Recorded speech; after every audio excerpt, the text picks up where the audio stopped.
So, so, hello, you lovely people. I've got another special guest here with me, Matt from Aston. Cheers for coming on, Matt. Do you want to introduce yourself for those of you who don't know what you do? Certainly, Raz. Yes. So my name is Matt Bishop, and I am the Chief Communications Officer of Aston Martin Cognizant Formula One team. I've been in Formula One for, 25 plus years.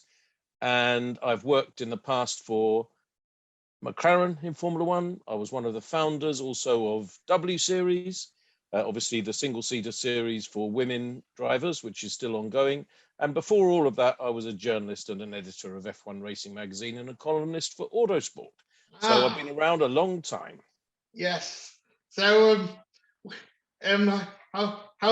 how did you get your first job in McLaren? Because you was a journalist first, weren't you? Yeah. So, I mean, I love being a journalist. I was a journalist for about 15 years. As I say, first of all, actually for a magazine called Car Magazine, which is pretty obvious what it's about. It's about cars. And road cars. Mostly I was doing road tests and writing, road reviews of new cars, but also occasionally writing motorsport and Formula One reports because I loved it. And I persuaded the then editor, Gavin Green, who's still a friend. We're going back nearly 30 years now. I said, let's do some bit more motorsport content and Formula One content. And we did. Anyway, I did that for a little while. And then I became the editor of F1 Racing Magazine. That was great. And really, really nice, enjoyable period. 11 years in the editor's chair. And then I ended up also doing a column for Autosport Magazine and then Autosport.com, which were obviously separate things. They still are separate things. But when I started, the magazine was everything. And then the website obviously got bigger and bigger. Anyway, I did all of that.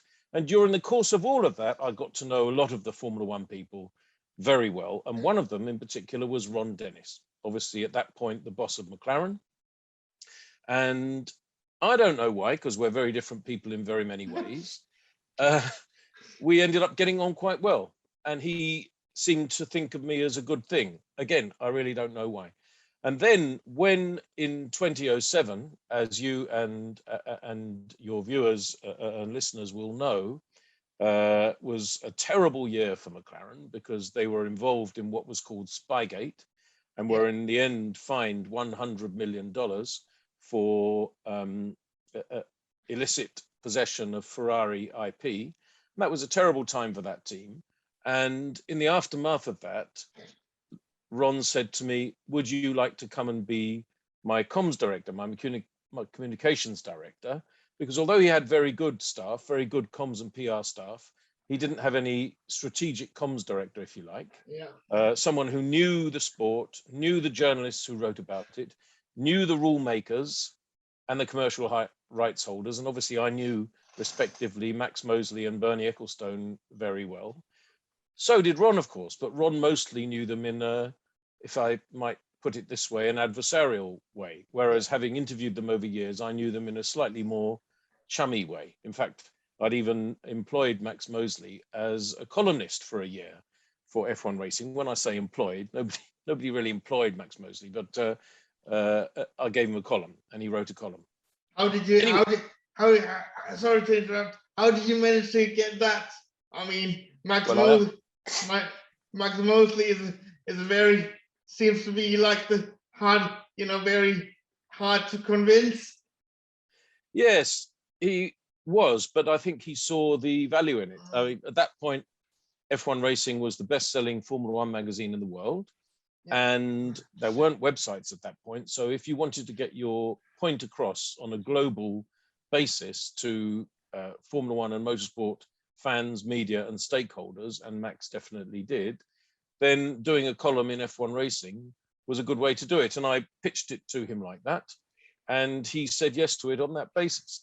Actually, Ron wasn't very happy, but he couldn't do much about it because I didn't work for him yet. But in the end, I did work for Ron. After Spygate, as I say, he asked me to join. And, you know, journalists aren't really, in general, on huge salaries. And Ron offered me a significantly better salary. And I had a great 10 years then after that at McLaren, loved it. There were some good bits, some bad bits, some easy bits, some hard bits, some difficult bits, some fun bits. There was all sorts. I worked with a lot of good people. Obviously, I also worked with some great drivers, you know, Lewis Hamilton, Fernando Alonso, Jenson Button, Kevin Magnussen, Stoffel Van Dorn, you know, a good variety of great drivers. And that was fab. But yeah, it all came out really of Spygate, where Ron was in trouble, really, and he wanted a strategic comms director to join him to help him rebuild the team's reputation after that disaster. And I suppose I was part of the team that did do that. Yes.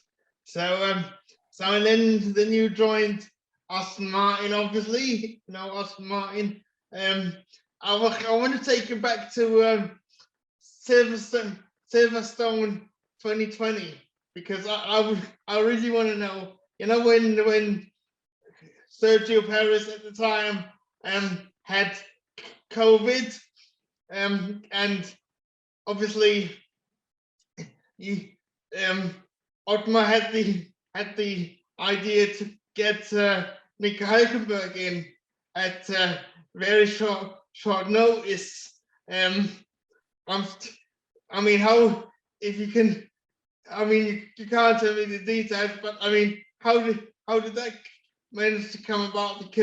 Because that was done at very short notice, and I still find that really amazing how that came about. Well, I can't tell you the details because I don't know the details, because I only started working for this team in January of this year. I was hired by Lawrence Stroll to start work on January the 1st, 2021, with a whole lot of new people who have joined when the team changed from Racing Point to Aston Martin. So I really really know no more than you do about what happened at Silverstone in 2020.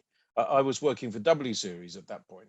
But you can ask me a bit more about McLaren before we go on to Aston Martin, if you wish, because you've skated forward past quite a few interesting drivers that I work with McLaren. So you can ask me that if you want, and I will obviously tell you everything I know about Aston Martin, but only really from this year.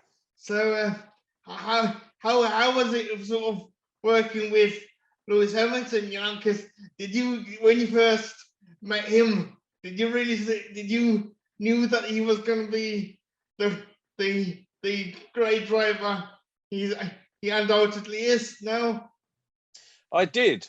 I honestly did. I mean, in 2007, which was his first year in Formula One, I was still a journalist. I didn't start at McLaren until January the 1st, 2008. So Lewis had already been a Formula One driver for 1 year. He'd had his rookie season. And I remember putting on the front cover of F1 Racing, because obviously as editor, you decide what goes on the front cover, you decide the contents. You're very much helped by a brilliant roster of staff, and I was very lucky with brilliant staff. But you decide what goes on the cover, and I decided to put Lewis Hamilton on the cover after about his first 5 races, I think.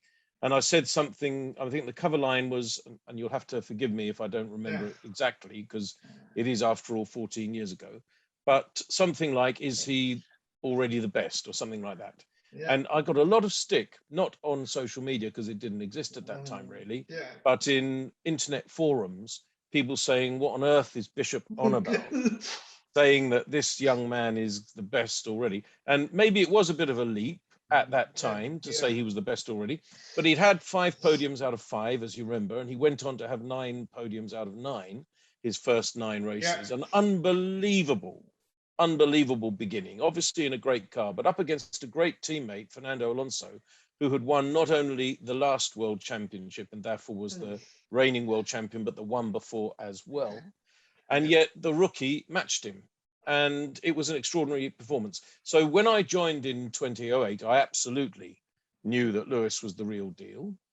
And obviously McLaren's back was against the wall at that point, because the $100 million fine had just taken place, and the team had just been excluded from the 2007 Constructors' Championship. The drivers remained in the Drivers' Championship, but the team was excluded from the Constructors' Championship, which it otherwise would have won. It scored more points than any other team that year, so it lost the Constructors' Championship. I mean, an absolutely extraordinary blow. And of course, the team hasn't won the Constructors' Championship since, nor come close.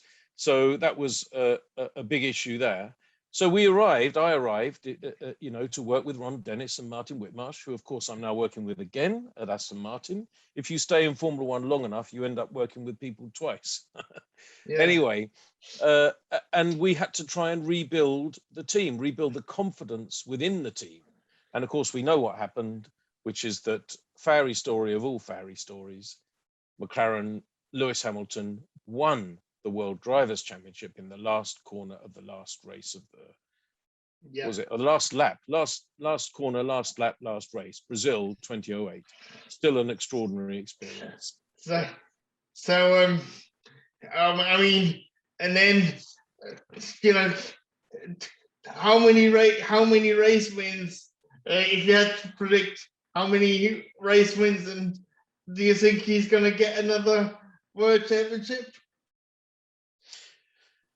Yeah, I mean, I think, you know, I don't know. We can't tell. So first of all, I'll just say the caveat that I don't know, because nobody knows. This season's World Championship is an extraordinary, exciting one, I think, don't you? Yes. I think it's really exciting. I think you've got two top class drivers, Lewis Hamilton and Max Verstappen, both worthy champions. Lewis obviously has won many championships already. For Max, it would be his first. Having worked with Lewis myself for many years, you know, I have a soft spot for Lewis. I'm not saying I want Lewis to win. I think, you know, as I say, Max Verstappen would be a very, very worthy champion. But, you know, if you've worked with someone for long years, you do have a soft spot. So I would say, when all's said and done, it will be close, and I could be wrong, and I very likely will be wrong, because nobody could know and therefore does know. But I think you'll never lose an awful lot of money backing Lewis Hamilton to win. And that's certainly the case. If you'd put money on him for all the races he's been on, you'd be up. So I think I would put my money on Lewis, simply because when it comes to the pressure of the last stages of a World Championship tussle, he's been there and done that. Max hasn't. And he's just an incredibly good all-round driver. That sounds like an obvious thing to say. He's an extraordinary driver. Anyway, he's won 100 Grand Prix, as we know. How many will he end up winning? Well, if he was a team, he'd already be in 4th place or 5th place or something like that, I think. It depends whether, I mean, Mercedes have won a lot, but then he's won most of them. So I think he will end up not winning as many as Ferrari currently have, not winning as many as McLaren currently have, but he'll overtake Williams. That's what I think. So, you know, given that you've worked with McLaren for a long while, you must be really pleased that they are on the way up, you know, that they are on the upward trajectory. So is it nice to see for you, or what do you think about that? Well, you know, if you work for a Formula One team, you just focus on your own Formula One team. So obviously the successes I welcome are the ones that we've had with Aston Martin so far this year. You know, we had 2 podiums, which ended up with only 1 podium because of the mix-up with the fuel in Hungary, that unfortunate thing where we had a fuel leak and in vapor form, and we ended up with unable to produce the litre that you need to produce. So we didn't have that podium. We had 2 podiums on the road, only 1 after the stewards' room. Obviously, that was Baku. Great drives both times with Sebastian, but also Lance. People don't always notice, but Lance is driving very, very well this year as well. Definitely. Yeah, he's quick. He's as quick as a 4-time world champion, really, you could say. And although he hasn't had the luck to bring those results home, he still scored a few points finishes, and he's driven extremely well at various times. So you asked me about McLaren. Yes, I want Aston Martin to do as well as they can, but of course I've got good old friends at McLaren. And when they finally won a race after all that time at Monza, it was nice to see Yeah. the smiley faces of my old friends. And I remember walking down the paddock and high-fiving a few of them, obviously socially distanced, and carefully hand sanitizing before and after. Raz. Yeah, I mean, you know, I watched that race, and I was, you know, I think Aston Martin is doing incredibly well, and I truly believe that you know, you can challenge for wins next season, given the give hopefully, I mean, it's a little level playing field for everybody with the new regulations. I just hope Sebastian Vettel stays. Um, you know, I just hope that he stays long enough to see it. Because I think he's doing an incredible job, and as you said, Lance is doing incredibly as well. Yeah, I think you're right. I think we have a perfect blend of youth, raw speed, Lance Stroll, and experience and expertise, championship winning know-how, Sebastian Vettel. I think it's a great combination. And, you know, Seb himself is only 34 now. He's not an old man. I mean, Lewis Hamilton is 2 years older than him. So, you know, Seb's still fit, strong, ambitious, and works incredibly hard. Yeah. Really, really hard with the engineers, really drills down into the engineering detail. Very popular within the team for the expertise he brings. And I think that's an important part of our plan. But I don't know whether we're going to win next year or not. I mean, win races, we may, we hope to. The rules are so different that it would be ambitious and perhaps even a bit foolhardy to make such a prediction. But all I can tell you is that the man who hired me was Lawrence Stroll, and I work closely with Lawrence Stroll. And I don't think I've ever met someone with such an unshakable force of ambition. You know, he has succeeded in everything he's done before. He's a very successful man, a very rich man, of course, as well, therefore. But he really has limitless ambition for this team. And look what he's done.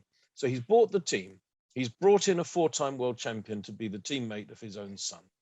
He's hired a lot of new engineers and other people like that you've read about, and others at a lower level that you won't necessarily have read about. We're adding strength in depth in engineering, in operational roles, in comms, marketing, and commercial roles. We've introduced about 10 new sponsors at the beginning of this year, some of them really, really big, brilliant sponsors that don't only give us money, of course they do give us money, but they also give us know-how and contribute massively to the operation of the team. I'm thinking of people like Cognizant, Sentinel-1, NetApp, and so on and so forth, you know, brilliant sponsors. And if you add all that up, and then you look at what he's doing with the new factory, at the moment we have a small factory, but we've made some big announcements around the fact that we are producing a new factory and a new wind tunnel, and the new factory will have, you know, features that no other factory in Formula One, to my knowledge, currently has. I mean, I worked at the McLaren Technology Centre for 10 years, and that was built and inaugurated in 2004. And I think that's the most recent all-new factory in Formula One at the moment. And, you know, when it came out, it was a state of the art, but, you know, it's 17 years old now. Yes. And things have moved on. And with the budget cap, the cost cap, I think that our factory, the Aston Martin Cognizant Formula One factory, will be absolutely fit for purpose, you know, absolutely correct. It's going to have exactly everything you need, no more and no less. A state-of-the-art wind tunnel, of course, all these other things like simulators and rigs, but it will also have, because it's so important for, you know, the women and men who work there to feel good about working there, that it will have state-of-the-art gyms, not just gyms, but also outside running tracks. It will have physios and PTs, personal trainers, in order to tailor the exercise program to people who need whatever they need for all sorts of different reasons, perhaps because of age. You know, an exercise program for me, age 58, is very different for an exercise program from someone of 20. And of course, people have different abilities and disabilities as well. And it's important that we cater to all of that. And diet. diet. Our restaurant will not just be fine food, it will also be healthy food.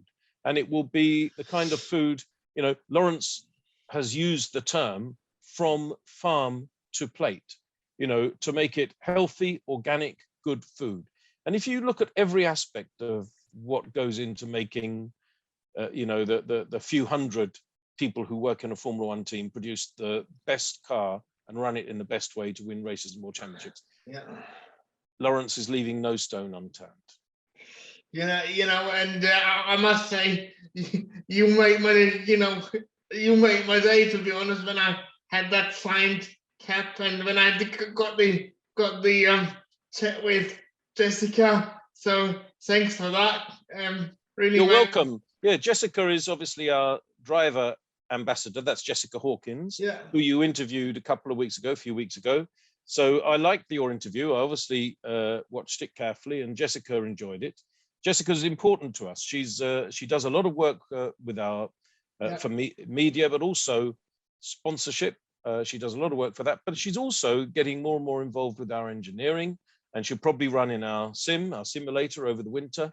She's a great driver. She adds diversity inclusion to our talent bank, if you like. Obviously, she's a woman, and she's not coming to the next few races, but she will be attending the last two with us, which is, of course, Saudi Arabia and Abu Dhabi. Yeah, so thanks for that. And it really means a lot, the support, you know, because you can't imagine, but it made my day. It literally made my day, you know.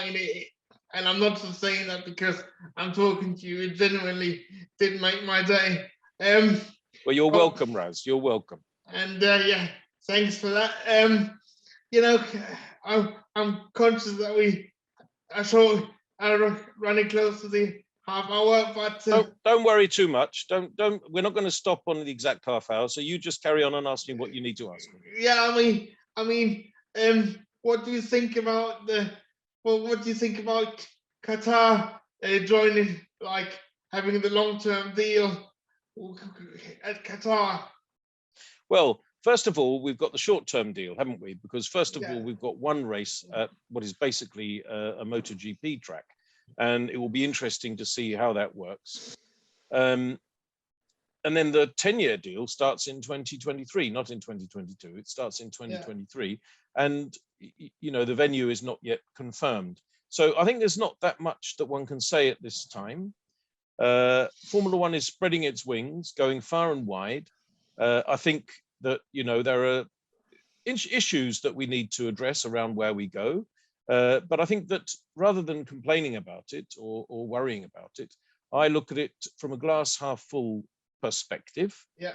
And, you know, we have a thing called #WeRaceAsOne, which is a pan Formula One initiative, which all the teams buy into.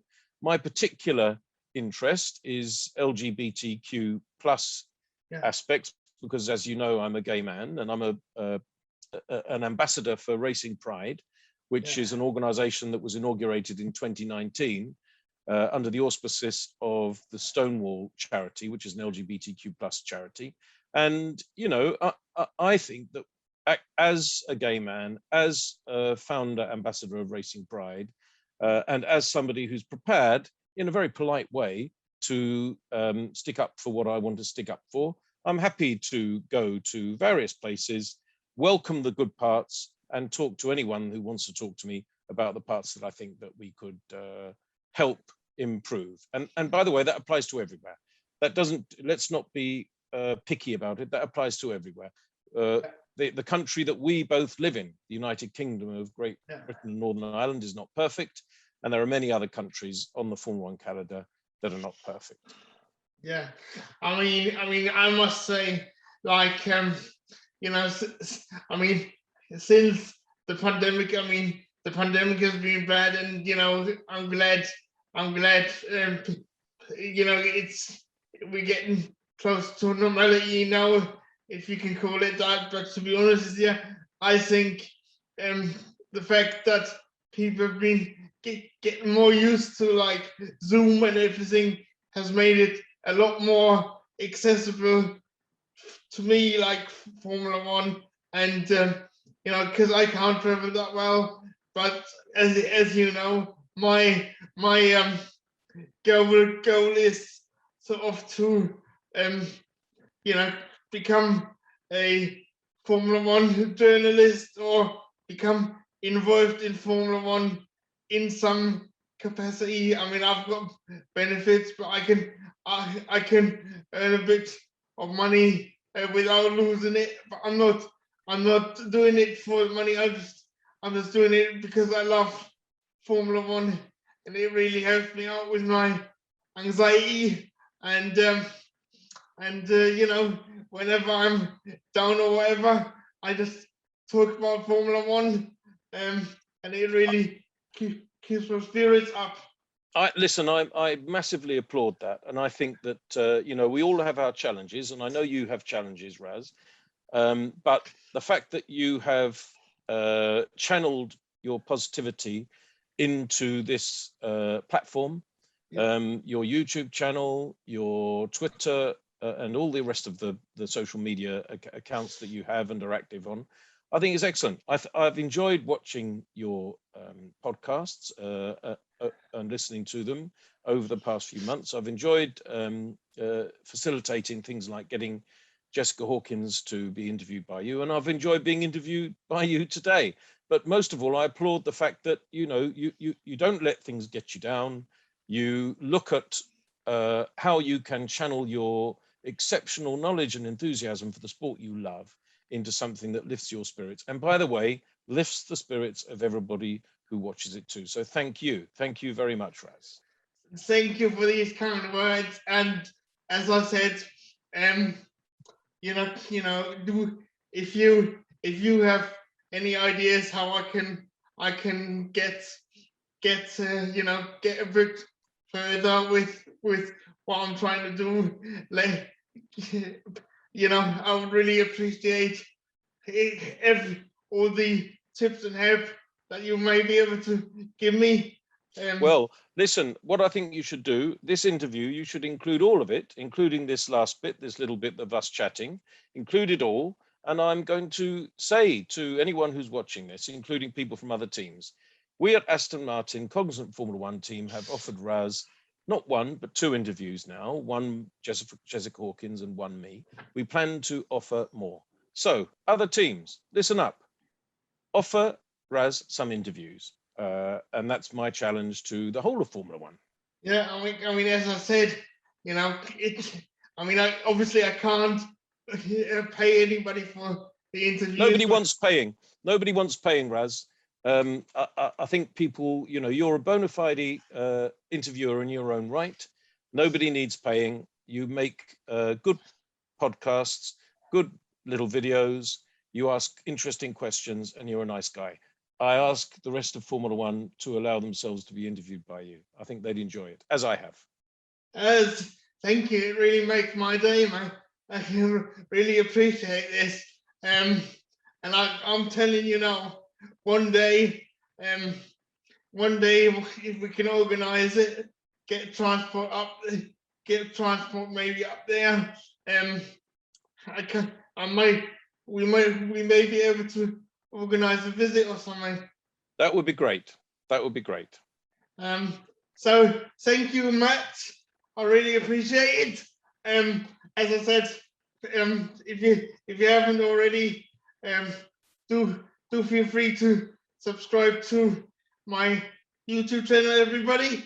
A massive thanks to Matt and everybody at Aston Martin. And as Matt said, I'm open to chat to anybody about Formula One. And yes, so I hope everybody enjoyed the interview. So thanks, Matt. Oh, well, I certainly did. Thank you so much, Raz. Thank you, and stay in touch anyway. Will do. All right. Thank you. Bye for now. Bye for now, Raz. Bye. Bye-bye.